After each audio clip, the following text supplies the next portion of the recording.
PMEGP में 8,71,000 के आसपास लोग एम्प्लॉय हुए हैं, रोजगार में यानी इतने का रोजगार सृजित हुआ है। और ये भी 1,12,883 प्रोजेक्ट्स है उसके अंतर्गत। इसमें जो खर्च हुआ है 2,333 करोड़ का हुआ है। इसी ढंग से ये पीएमईजीपी के अलावा जो और भी बाकी के हमारी कुछ योजनाएं हैं उनके अंदर भी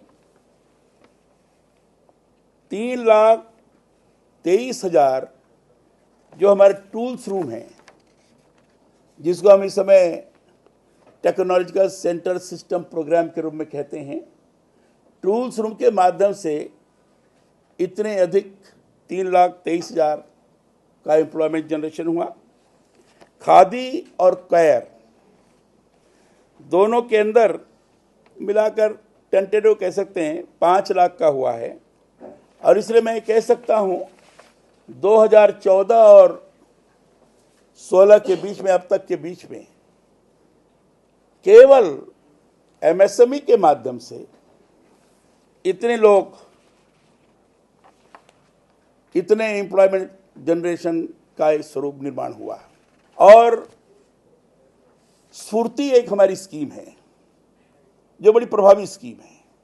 और स्फूर्ति स्कीम के अंतर्गत जो ट्रेडिशनल इंडस्ट्रीज हैं उनको रिनोवेट करने के लिए, और उनके जो आर्टिजन्स हैं या कारीगर हैं या काम करने वाले लोग हैं, उनको और आगे बढ़ाने की दृष्टि से भी हमने एक योजना बनाई है।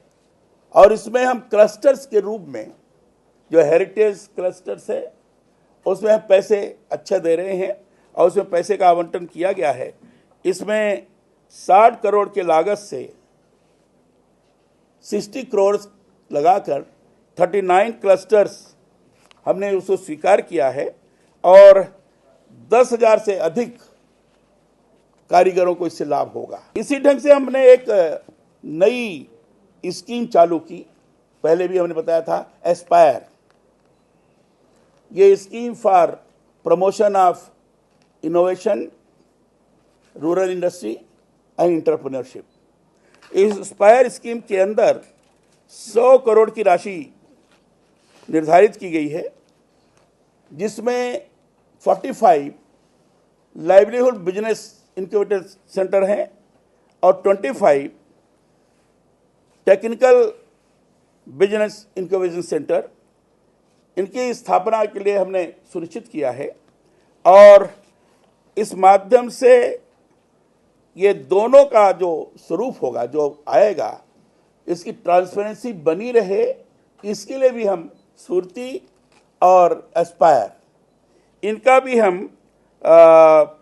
वेब पोर्टल बना रहे हैं ताकि इस ढंग से इसकी मॉनिटरिंग भी हो सके। ये ग्रामोद्योग के, ये खादी और ग्रामोद्योग को भी आगे बढ़ाने की दृष्टि से जो मार्केटिंग, प्रमोशन, डेवलपमेंट असिस्टेंस है, इसका अधिक से अधिक हो सके, यह एक योजना हमारी है।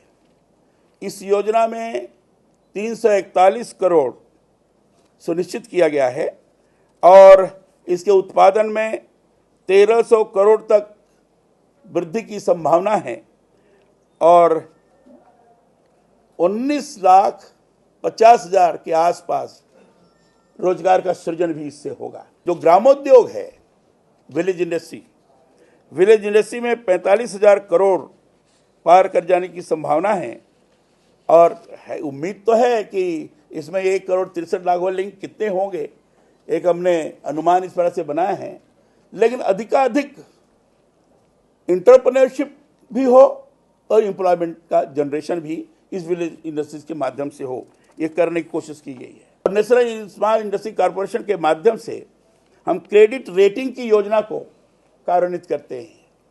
क्रेडिट रेटिंग बड़ी महत्वपूर्ण है और इस बार 200 करोड़ रुपए का बजट प्रदान किया गया है।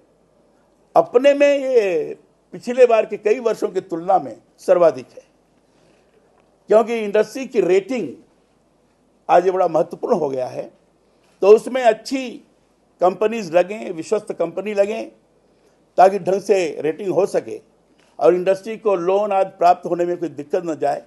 इस दृष्टि से NSIC ये काम कर रहा है और 40,000 रुपये का हम सब्सिडी देते हैं। MSME के लिए जो प्रोक्योरमेंट पॉलिसी है, इसकी भी बहुत चर्चा होती है प्रोक्योरमेंट पॉलिसी की। तो प्रोक्योरमेंट पॉलिसी के अंतर्गत भी जो 2015 में कानून बना था, उसको 1 अप्रैल 2015 से मैंडेटरी कर दिया है। पहले उतना नहीं हो पाता था, 20% कम से कम उनको खरीदना, प्रोक्योर करने की बात थी, लेकिन उस प्रकार की चीज़ नहीं आ पाती थी, तो इसको मैंडेटरी कर दिया है। और आपको जानकर प्रसन्नता होगी कि 2014-15 में 13,000 करोड़ का प्रोक्योरमेंट हुआ था और अभी तक इस समय का आंकड़ा पूरा आ नहीं पाया है, लेकिन इस बार ज़्यादा से ज़्यादा इश्यूज प्रोक्योर कर रहे हैं। और स्वयं हम लोगों ने भी मीटिंग ली है इसी मॉनिटरिंग के लिए। हमारे जो सेक्रेटरी हैं उसके चेयरमैन हैं, तो इश्यूज की मीटिंग लेकर जो भी हमारे तरफ से घोषणाएं हैं, कानून बने हैं, कानून के आधार पर प्रोक्योरमेंट हो रहा है कि नहीं हो रहा है, MSME को वो सुविधा दी जा रही है कि नहीं दी जा रही है। अब जैसे L1 प्लस 15% का टेंडर के अंदर है, आपका अर्नेस्ट मनी नहीं की है, टर्नओवर की बात नहीं है। तो ये सारी चीज़ें हैं जो स्टार्टअप के लिए प्रधानमंत्री जी ने कहा था। लगभग ये जो प्रोक्योरमेंट पॉलिसी के अंतर्गत छोटे छोटे उद्योगों के लिए है, वही चीज़ सुनिश्चित की गई है। मैन्युफैक्चरिंग के अंदर गुणवत्ता स्थापित हो, इसके लिए भी हमारी मिनिस्ट्री ने ध्यान दिया है, ज़्यादा ध्यान दिया है। और गुणवत्ता स्थापित करने के लिए कुछ टेक्नोलॉजी, जो नेशनल मैन्युफैक्चरिंग कॉम्पिटिटिवनेस प्रोग्राम है, ये क्वालिटी को मेंटेन करने के लिए चलाया जाता है। तो उसके अंदर एक लीन कॉम्पिटिटिवनेस टेक्नोलॉजी है जो मैन्युफैक्चरिंग को सिस्टमेटाइज करती है और साथ ही साथ कम खर्चा हो, प्रदूषण मुक्त हो, यानी जिसको आप जीरो डिफेक्ट और जीरो इफेक्ट वाली बात करते हैं, इन्वायरमेंट फ्रेंडली हो। इस दृष्टि से सर्वाधिक उपयोगिता लीन टेक्नोलॉजी की होती है। इसको हमने प्रायोरिटी ज़्यादा दी है। जो मैन्युफैक्चरिंग है, इसके लिए जो क्वालिटी प्रबंधन के जो मानक हैं, क्वालिटी मैनेजमेंट सिस्टम के जो मानक हैं और क्वालिटी टेक्नोलॉजिकल टूल्स का है, इसके जरिए से हमने अधिक से अधिक हम compete कर सकें, इस दिशा में आगे बढ़ने के लिए 10 MSME क्लस्टर किया है। और उस 10 MSME क्लस्टर्स में लगभग अपनी चीज़ों को ढंग से निर्माण कर सकें, क्या क्या चीज़ें उसमें आ सकती हैं, इन सारी चीज़ों को बताया जा सके।